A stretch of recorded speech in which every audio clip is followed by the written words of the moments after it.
Assalamualaikum warahmatullahi wabarakatuh. Alhamdulillahi rabbil alamin. Wa bihi nasta'in ala umuri dunya waddin.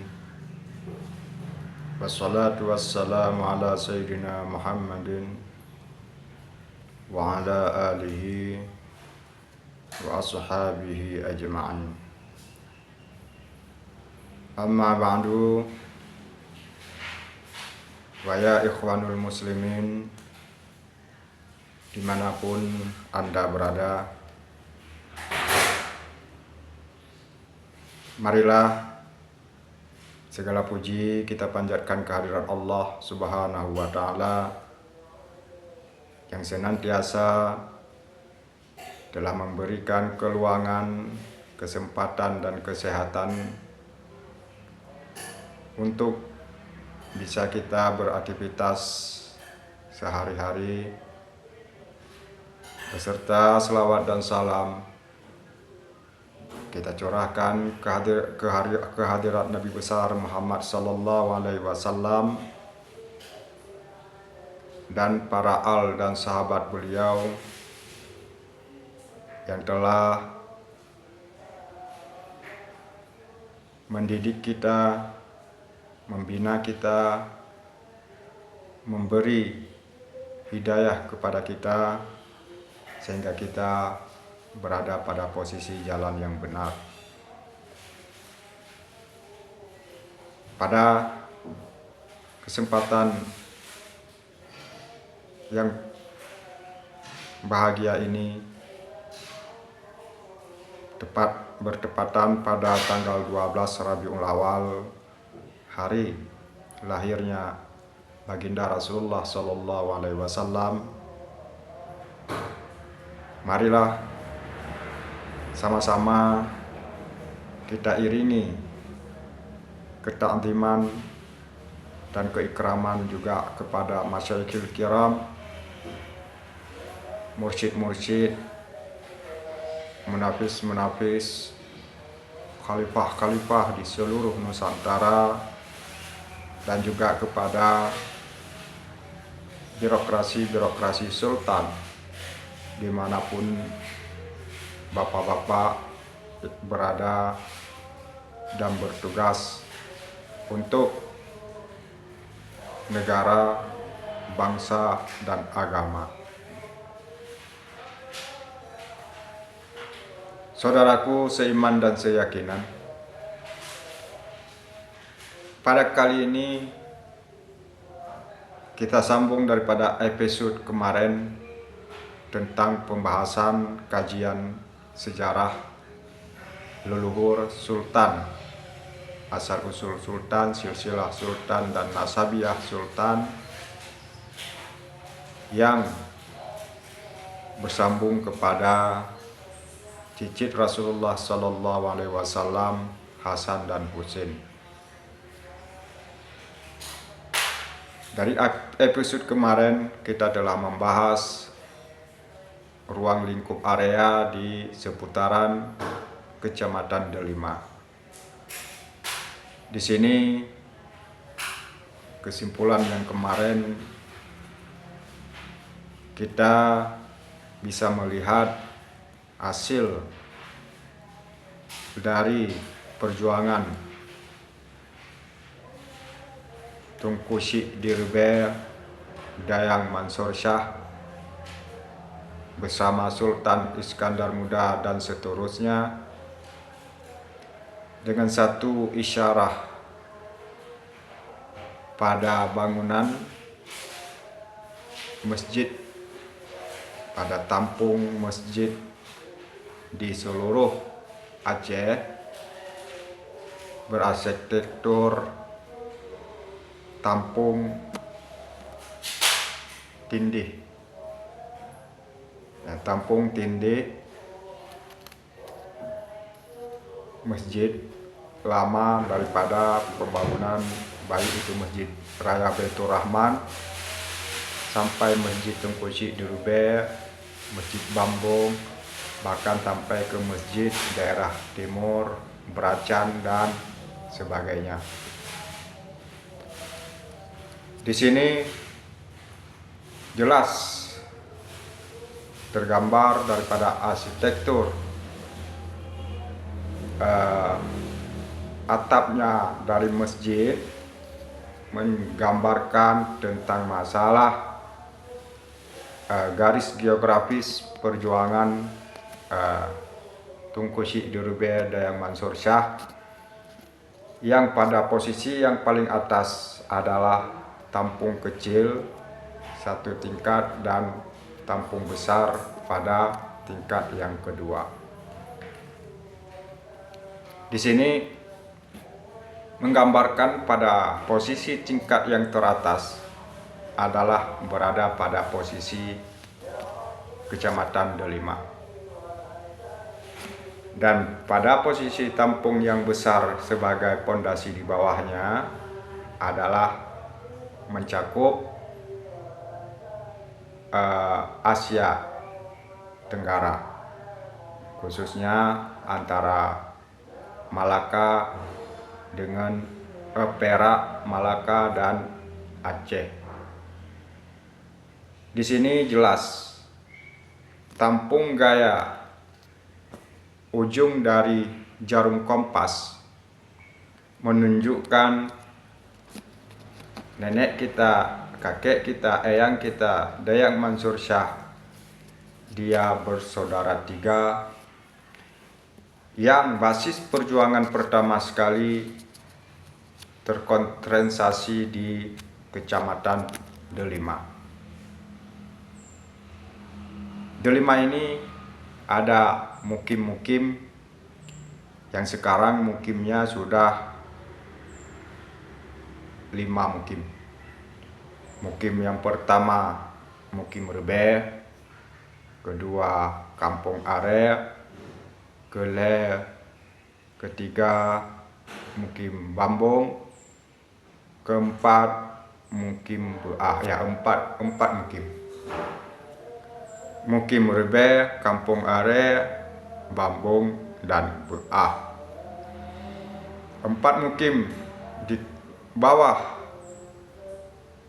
ibu kota Kecamatan Rebe yang terjadi titik daripada tampung yang 3 ini adalah 3 mukim. Mukim yang pertama adalah Mukim Rebe, yang kedua adalah Mukim Bambung, dan yang ketiga adalah Mukim Cirih ataupun Are. Ya, sekarang 5 mukim, sekarang sudah Are sudah pecah menjadi 2 mukim, Are dan Mukim Cirih. Dulu Cirih, ya, 4 mukim dulu. Jadi posisi Tunku Syekh Dirube sendiri berada di Mukim Rebe. Posisi abangnya Tunku Syekh Dirube berada pada posisi Bambung, dan posisi adiknya Tunku Syekh Dirube berada pada posisi Cirih, Mukim Cirih ataupun Mukim Are. 3 mukim inilah yang menjadi garis geografis hubungan ulama besar, sultan, penasehat kerajaan Al-Kabir dari Sultan Iskandar Muda beraktivitas dan berlalu lalang dan berinteraksi saban hari, baik dalam menyebarkan agama ataupun melakukan silaturahmi yang bersifat kekeluargaan. Di antara Mukim Rube pas pada posisi desa Menasaraya berhubung tali dengan desa masjid di Mukim Bambung. Dari Bambung berhubungan tali dengan Mukim Cirih yang dinamakan Mukim Are juga, yang pas pada posisi desa Pulau Tunong Are, yang termasuk yang namanya daripada nama dulu dinamakan Desa Berandang. Di sini ada namanya Mukim Cerih sebagai basis, sebagai tempat wilayah kekuasaan dalam taklukan cicit daripada adiknya Tunku Cik Dirube, Tunku Cik Dian, yaitu Idris, ayah daripada Sihabuddin bin Idris. Jadi kekuasaan daripada Idris berada di Mukim Cerih, sebelah kiri jalan dari barat. Itu kekuasaan Tunku Cik, cucu daripada Tunku Cik Dian, dinamakan dengan Mukim Cerih, Desa Cerih. Desa Cerih ada 4, Cerih Me, Cerih Cet, Cerih Dudu, Cerih Kupula, Cerih Alu, Cerih Kupula, 5. Jadi di antara 5 cerih tersebut yang paling kuat unsur sejarahnya tentang keberadaan cicit daripada Tunku Cik Dirube, Tunku Cik Dian berada pada posisi Cerih Cet. Yang dulu namanya Cerih Cet digabung menjadi Cerih Me. Cerih Me namanya satu nama, Cerih Me. Mana Cerih Me ini sambungan daripada Mukim yang Cerih yang berada di Banda Aceh, di kawasan Ujung Karim.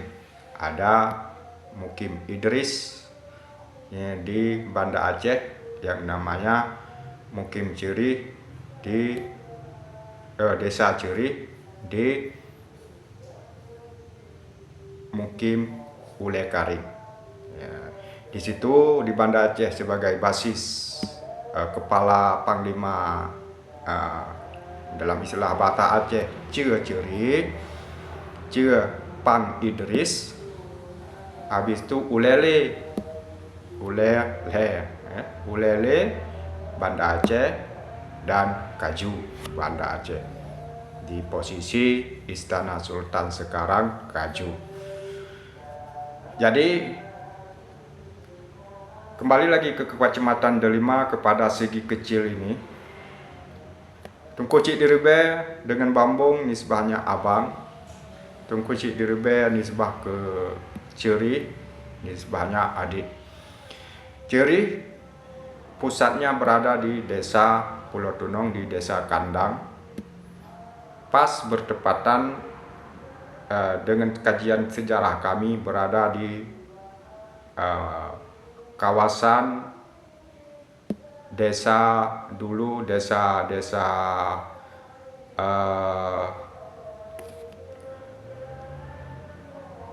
Lemnasah Setui, pas di balai kawasan Desa Setui, tempat bermakamnya Said dari keturunan As-Said Al-Bakar Abu Bakar Syattari, pengarang dari kitab I'anatut Talibin.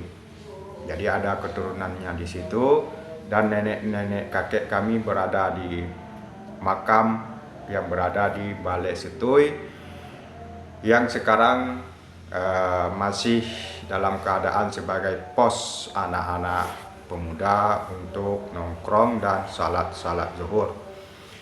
Di situ ada satu perkampungan yang sudah jadi hutan dan sekarang sudah diubah menjadi kebun, dan ada pemilik memang dari ahli waris ada di situ yang namanya Lampuh Me. Jadi di Lampuh Me inilah basis daripada cicit Tunku Cik Dian Pang Idris dan Tunku Saad dan cicit Said dari Abu Bakar Said Abu Bakar Syattari, pengarang kitab Yana, melakukan aktivitas dan pola didikan kepada masyarakat dengan sistem rangkang sambil berkebun untuk menyebarkan agama Islam. Jadi tokoh-tokoh dan nama-nama yang sedang kita selidiki sekarang untuk kita kaitkan dengan tokoh yang fenomenal sekarang, Tunku Syek Ilebe Muhammad Irsyad, pelopor perjuangan gerilyawan pertama kali di Aceh untuk pergerakan eksistensi kekuatan sultan ataupun manajemen struktural sultan. Tunku Syek Ilebe yang fenomenal sekarang berkaitan dengan Tunku Syek Dian yang berposisi di daerah kami, Kampung Are dan Garut. Jadi bagaimana bisa kedatangan orang ini yang ketiga dan siapa namanya yang sebenarnya yang bisa kita nisbahkan kepada nama di ketika kita sama dia nanti. Di sini saya minta juga kepada Al Mukarram, guru-guru kami dimanapun, untuk kejelasan yang lebih detail. Walaupun ada keterangan dari saya dalam sifat sementara ini,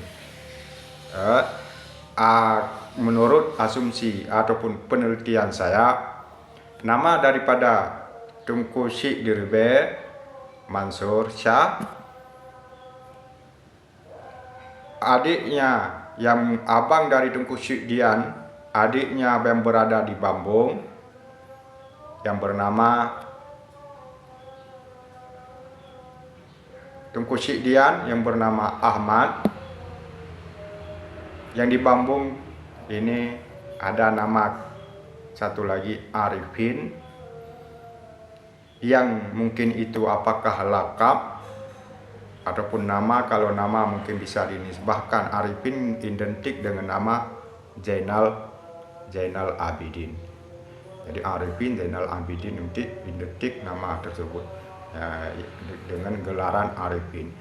Jadi nama tiga ini, Mansur Shah, Ahmad, dan Arifin, dari mana sumbernya yang saya perdapatkan?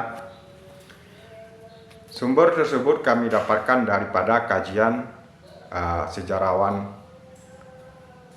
Kota Malaka. Sejarawan Kota Malaka mengatakan Mansur Shah bernama, ada adiknya Ahmad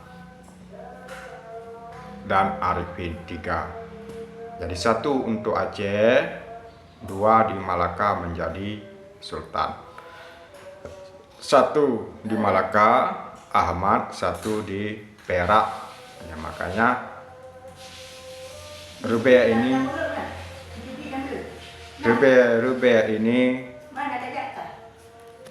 dinamakan si Rubia Perak, itu berkaitan dengan kota Perak di Malaka. Jadi dalam segi pondasi tampung masjid dasar, alas kondisi besar ini menimbulkan antara Aceh, Malaka, dan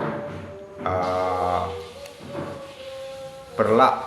Aceh, Malaka, dan Perlak ataupun Pateh. Jadi disinilah menjadi gaya arsitektur pembangunan masjid, atap masjid di seluruh Aceh, menimbulkan mereka itu bersanak keluarga bersaudara 3. Jadi bagaimana sejarah kedatangan mereka sudah kita beri gambaran sedikit kemarin. Masalah pengantaran pengantin Tunku Syek Ilebe meminang Syarifah yang dari Kecamatan Delima, dengan kedatangan 3 bersaudara laki-laki dan 1 bersaudara perempuan. Jadi yang 3 laki-laki berada di Rube, ke belah sungai dari timur,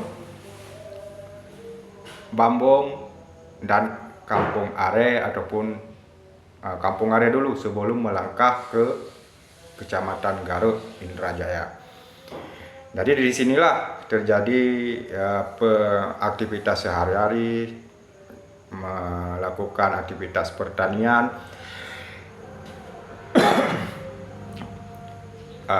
majelis taklim, pengajian-pengajian kepada masyarakat, dan melakukan perkebunan, menanamkan pohon-pohon kelapa di kebun-kebun yang di areal kosong, yang sehingga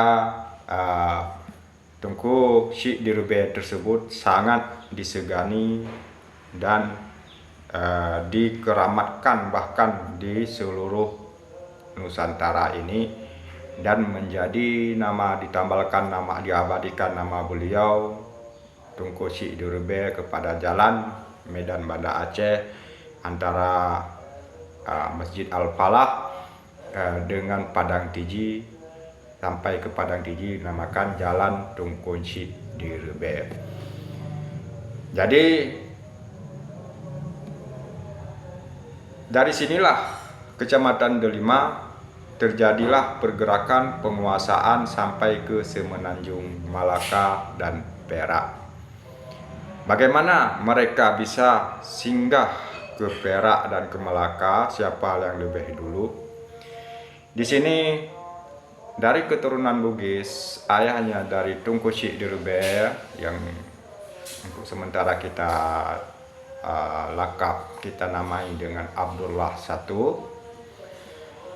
dari Bugis, yang sebenarnya asal juga dari di sini. Jadi kembali datang ke Bugis, kembali anak cucunya Tengku Syekh di Rube juga ke Rube. Dari Rube ke Bugis, kembali anak cucu Tengku Syekh di Rube juga ke Rube, ataupun dalam kekuasaan Kerajaan Pedir yang berhubungan erat dengan Kerajaan Paseh Perlak. Jadi alur pergerakan dan penyebaran agama ajaran Islam di seluruh Nusantara Melayu dilakukan oleh Tengku Syekh di Rube ini. Ada yang memang sengaja mendakwah dan mentaklimkan masyarakat tentang keilmuan agama, tauhid, fiqh, dan tasawuf. Ada yang kadangkala kedatangan secara maksud duniawi untuk mencari nafkah ataupun silaturahmi, dan ada yang tujuannya maksud untuk gerilya, pelarian dari problema-problema di ketika ada masalah senggol-menyenggol dengan pihak Portugis kah, ataupun Inggris kah, ataupun Belanda kah. Jadi disinilah kita mengkaji dari mana asal perjuangan gerilya kita, pergerakan gerilya yang dilakukan oleh para alim ulama. Di sini karena ada gesekan-gesekan dengan pihak pemerintah kerajaan yang sedang kita kerjasama harmonis, ataupun perdagangan kita, kalau terjadi pergesekan ataupun persaingan bisnis, kita dialihkan daripada satu posisi kepada posisi yang lain, dari satu area kepada area yang lain. Masa gejolak yang sangat besar yang menjadi gerilya pertama kita tidak ambil dari masa Portugis, karena kita ingat masa Portugis, masa Inggris mungkin itu masa romantis ketika kita hitung penjajahan Belanda kolonialis selama 350 tahun. Ada yang masa harmonisnya, tapi masa tegangnya yang kita problemkan masa gurunya Tunku Syekh Haji Mudawali Al-Khalidi, yaitu Tung Syekh Muhammad Mahmud Syekh Mud dan Tunku Syekh Krungkale Abu Hasan Krungkale beserta Tunku Syekh Muhammad Irsyad dan beserta Tunku Syekh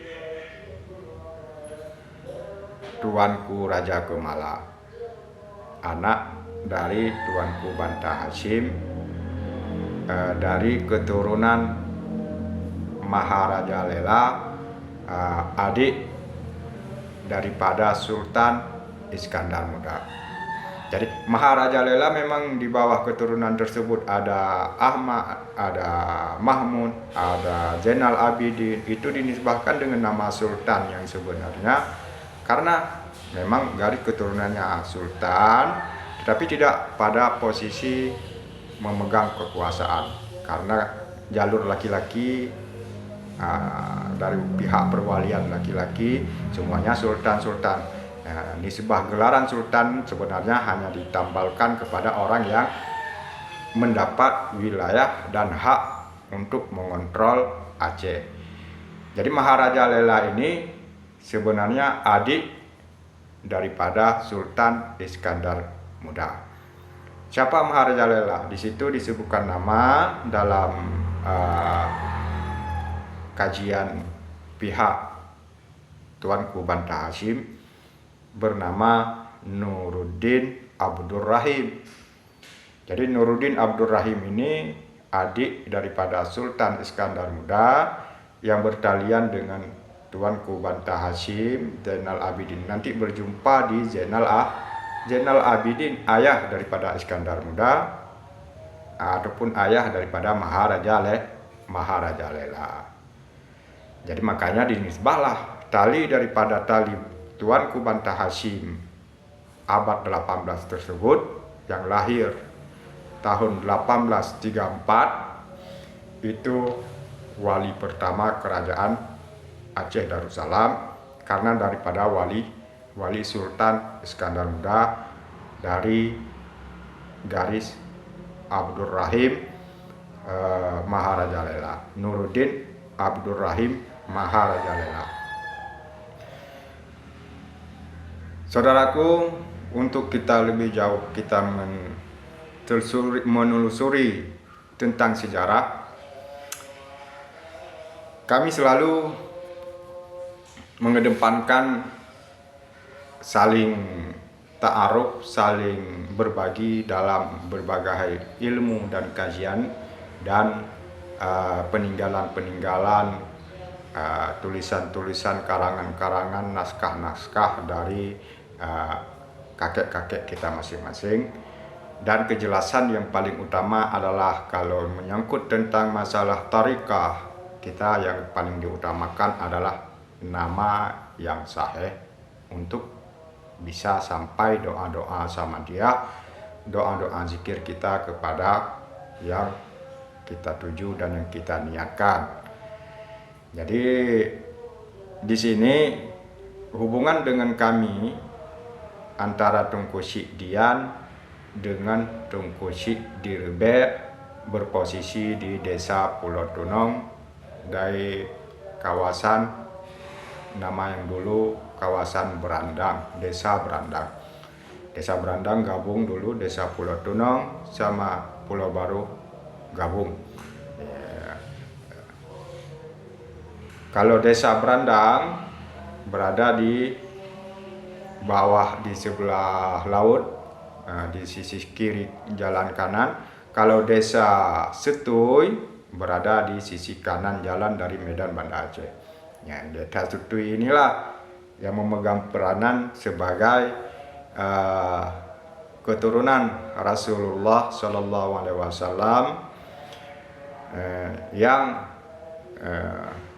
kakek buyutnya pengarang kitab Iyanatut Talibin Syed Abu Bakar Syattari. Jadi sekarang makamnya sudah dipugar, bisa kita dikunjungi, apakah itu cicit-cicitnya kan, ataupun memang kakek dekat kami ya, itu sudah sahih, memang sudah ada bangunan yang sudah dipugar.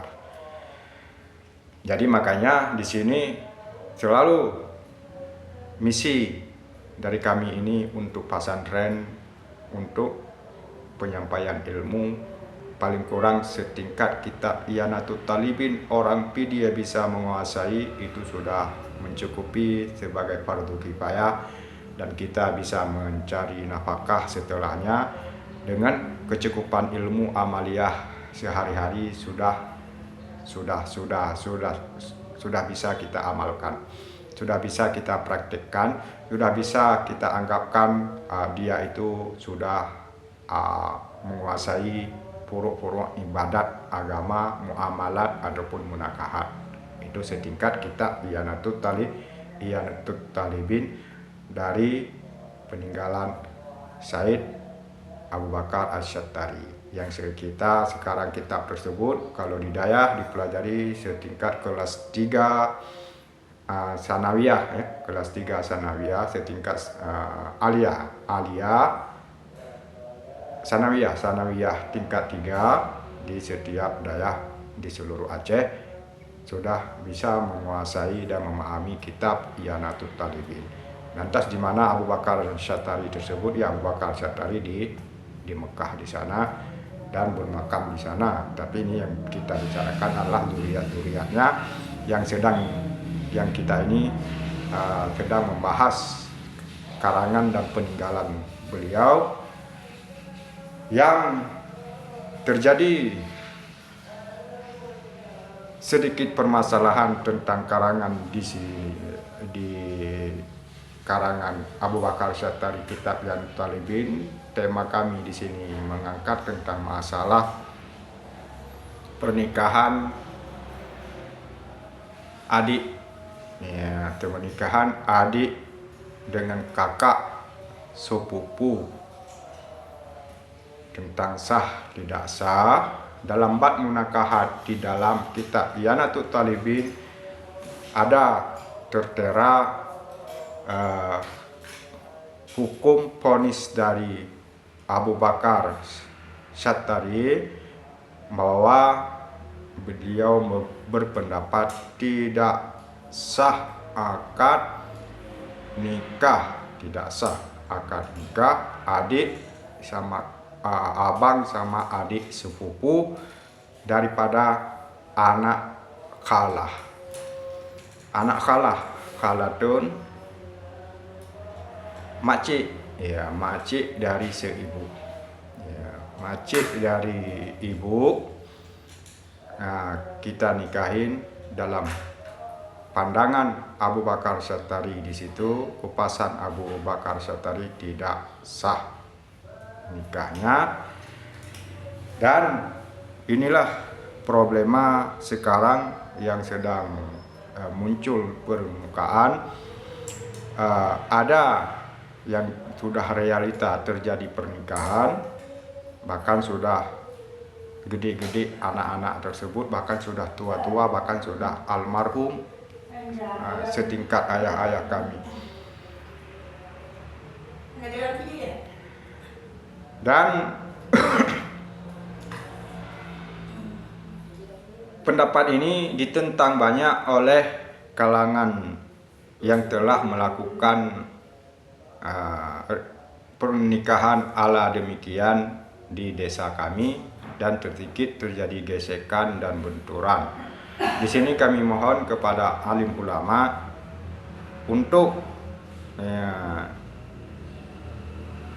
benar-benar memvonis yang benar, yang sebenarnya daripada pendapat-pendapat, walaupun ada di kitab yang lebih tinggi, kitab Mahalli, kitab Tuhfah, dan kitab Nihayah yang lain Syekh Ramli.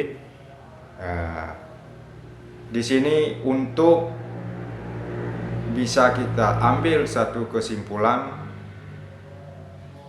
terutama menyangkut tentang status anak dari tersebut daripada status waris, ahli waris.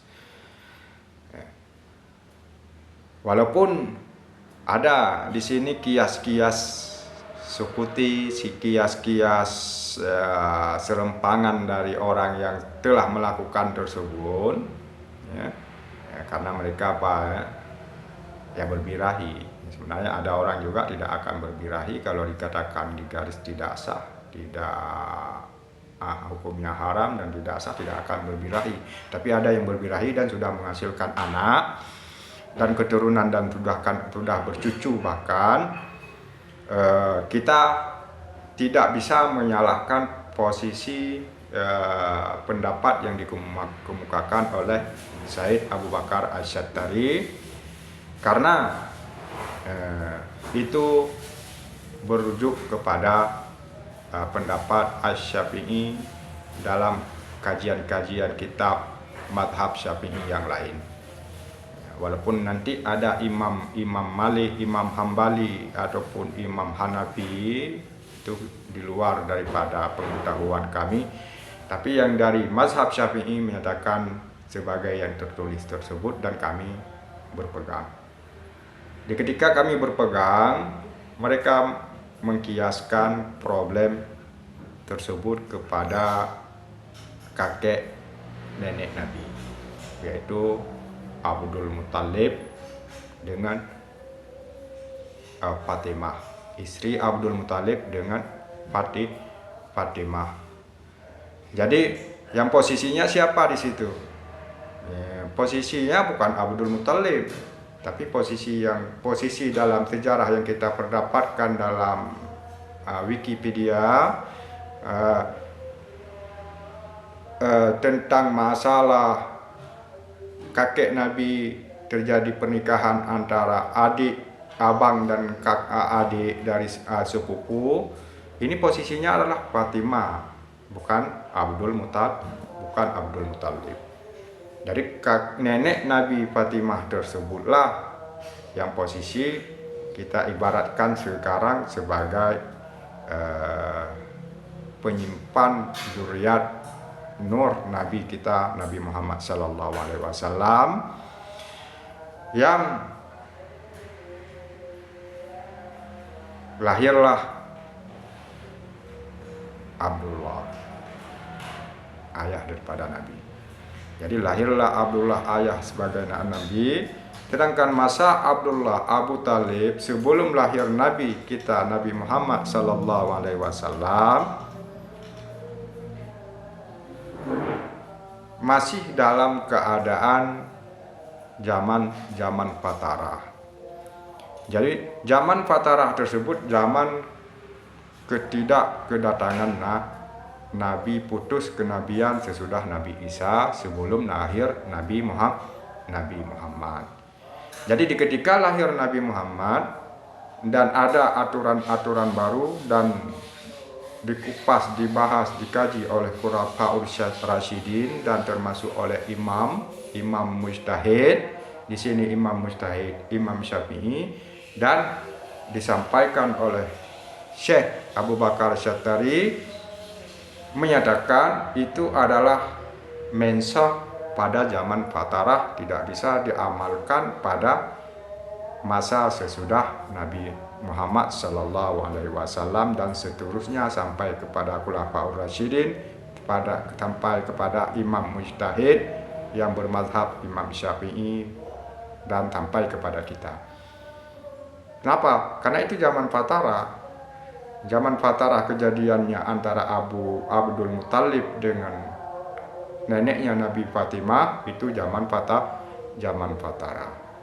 Ya, jadi belum ada syariat. Tapi ketika sudah ada syariat Rasulullah Sallallahu Alaihi Wasallam dan dibahas kaji oleh para mujtahid, sebenarnya kita harus berani menyimpulkan baik pihak kuake MUI untuk tidak melakukan dan mengeluarkan surat nikah kepada yang bertentangan dengan satu poin saja dulu, jangan dikiaskan, jangan diluaskan surah kepada anak dari khalah. Anak dari khalah tidak boleh, tidak sah hukum nikah. Jadi ini problema antara kami juga dengan Kuaket. Di sini kami butuh para guru-guru kami, Masyaikh kiram kami untuk mengklarifikasi dan mentasdekkan sesuatu pada posisi yang lebih kuat keyakinannya dalam proses amaliyah munakahat. Karena kenapa? Di kampung kami banyak itu dari keturunan semi ingkes, ya. Semi ingkes, kalau ingkes masa Nabi Adam ya orang ini bilang boleh, tapi masa Nabi Adam boleh, antara Habil dan Kabil itu sama adik-adiknya itu masa Nabi Adam itu satu bapak satu ibu. Tapi ini lain ibu.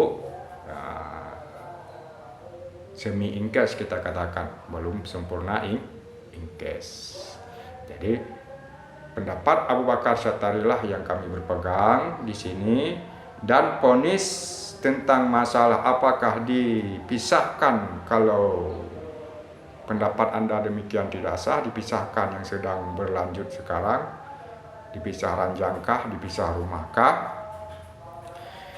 Di sini kami pulang kepada Mufti Kerajaan Aceh Darussalam yang lebih alim, yang lebih mumpuni tentang masalah agama, dan kami menunggu vonis daripada pihak alim ulama. Sudah, karena kita bicara tentang masalah kitab Yanatul Talibin, peninggalan daripada eyang-eyang kami, kakek-kakek kita, ya karena ada problem sedikit supaya bisa diselesaikan secara bijaksana. Tujuannya kita untuk itu kan, perdebatan pendapat, ada permasalahan walaupun dia sudah almarhum, sudah ratusan tahun yang lalu, tapi yang bisa kita jawab dan bisa beri dalil oleh kita yang masih hidup ini, membuat kelapangan arwah-arwah daripada ulama-ulama terdahulu. Di sini makanya apapun keputusan daripada pihak alim ulama tentang satu poin masalah tersebut harus dilaksanakan dari tingkat desa sampai tingkat kecamatan, dari Tungku Rangkang sampai tingkat Kuaket dan MUI sekalipun. Saudara, kawan-kawan, sahabat saya dimanapun Anda berada, kembali lagi kepada pokok pembahasan tentang telusuri kajian sejarah antara Rebe dan Perak, antara Rebe dan Malaka, antara Rebe dan Pasir. Di sini kemarin sudah Tengku Sidian yang sudah kita nama, kalau namanya Tengku Sidian Ahmad Arifin adiknya, habis itu Tengku Rube Mansur. Di sini ada daripada kakek daripada Muhammad Irsyad yang setali dengan kami dalam kajian di lingkup desa kami ini. Kami namanya saja belum jelas karena sedang kami cari, itulah nama daripada kakek kami dari Tengku Sidian yang kami sebut, istilahkan nama dengan Tungku Apa. Nggak jauh dengan kami, Tungku Apa. Tungku Apa apakah nanti berhubungan dengan Tungku Muhammad, Tungku Idris, Syekh Idris Samalanga Mudi Mesra, ayah dari Syekh Muhammad Sihabuddin, mertuanya Abu Hanafiyah, pimpinan pertama Pondok Pesantren Mudi Mesra. Jadi Abu Hanafiyah dinisbahkan kepada kami Tengku Sidirbe, Muhammad Arbi Arongan, Muhammad Arbi Rebe, Tengku Syekh Muhammad Arbi Rebe. Sedangkan Sihabuddin dinisbahkan kepada Idris kepada Tunku Syiddian dan Tunku Muhammad Irsyad Ilebe. Dan di sini ada satu yang penghubung Tunku Syiddian ke desa kami ini, Tunku Apa, ayahnya Tunku Apa. Jadi ayahnya Tunku Apa dari Garut, jadi singgah di desa kami di sebelah kanan dari Banda Aceh, di sebelah kanan, di persisnya di bawah kekuasaan desa Setuy. Ayahnya Tunku Apa melahirkanlah nenek kami daripada Ibunda Aminah, ya, Aminah ini namanya Mayek. Ibunda Aminah ada adiknya Tunku Apa. Jadi Ibunda Aminah, nenek Aminah dengan Tunku Apa ini punya ayah dari Garut, punya ayah dari Garut.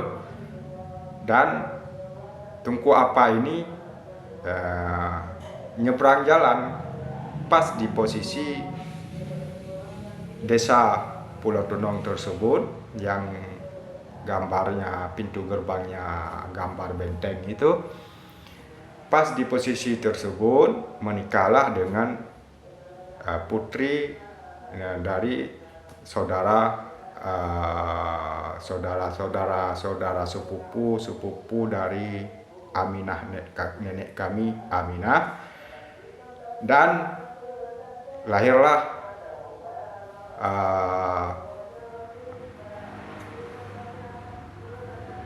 nenek dari Marabi, istilahnya namanya kan Marabi. Yang Marabi ini juga punya suami, datang juga dari Garut, lebih dekat lagi dengan Tunku Syiddian dengan tali nasab, mungkin tali nasab laki-laki ke Marabi. Jadi di sini Tunku Syiddian lebih dulu singgah ke kawasan Setuy dan pindah ke ke Berandang pada posisi nenek Marabi. Dan Marabi sendiri nikah lagi dengan cicitnya Tunku Syiddian dari Garut, dari daerah Muara ataupun dari daerah Muara, dan sekarang masih ada dan eksis menjadi tokoh Tunku imam dari desa kami. Disinilah hubungan kami antara desa Setuy dengan desa Berandang. Jadi desa tersebut, menasah tersebut berarti milik daripada ayahnya Tunku Apa dari Dian, dan bergabung dengan Tunku Syiddian daripada pihak kakek saya, kakek kami dari Padang Tiji, dari Pedaya, dari kawasan jajahan kekuasaan Tuanku Banta Hasyim, ataupun masa itu ada Tunku Syik Berabo. Tunku Syik Berabo, hari itu ada Tunku Syik Gogo, dan seterusnya berhubung dengan ada sekarang Tunku Abdul Wahab almarhum, pimpinan daerah di samping sungai di kedai Kampung Are. Ada juga khatib masjid dari Masjid Kampung Are adalah Tunku Muhammad yang guru di tugasnya di Banda Aceh, guru SMA Modal Bangsa yang ahli kimia tersebut. Jadi disitulah hubungan kami dengan kekuasaan Banta Hasyim, Tunku Syik Berabo, Tunku Syik Gogo. Jadi tentang masalah kita nisbahkan saya ini kepada keturunan daripada Maharaja Lela, Tunku Syik Banta Hasyim, Ini ada khilaf karena kami ada yang diistilahkan dengan nama Tunku Perlak, Tunku Syah Perlak. Ya, Tunku Syah Perlak yang segadang legendanya sedang kita kaji, yang makamnya berada posisi di seberang sungai Krung Pedaya. Ya, di sungai Krung Pedaya, desa Rubenulau, seberang tersebut ada dua makam. Di seberang jalan tersebut ada jembatan tersebut ada dua makam. Yang dua makam inilah yang sedang kami kaji. Apakah dua makam tersebut raja, syekh lagi raja? Karena yang di sini kita kembali kepada keturunan daripada Tunku Syekh Dirber, Tuanku Ibrahim, yang kekuasaannya di kawasan Medan, dan Syahid dia dimakamkan di Lambada, Banda Aceh, punya dua anak yang sama-sama sultan. Ya, tapi diambil dari abangnya dulu, Zainal Abidin, dan adiknya Husain. Jadi Zainal Abidin ini, kalau yang di Medan kita terdapat Zainal Abidin, ada yang bukan di Medan. Zainal Abidin inilah yang meninggal bersamaan tidak lama meninggal anaknya Sulaiman.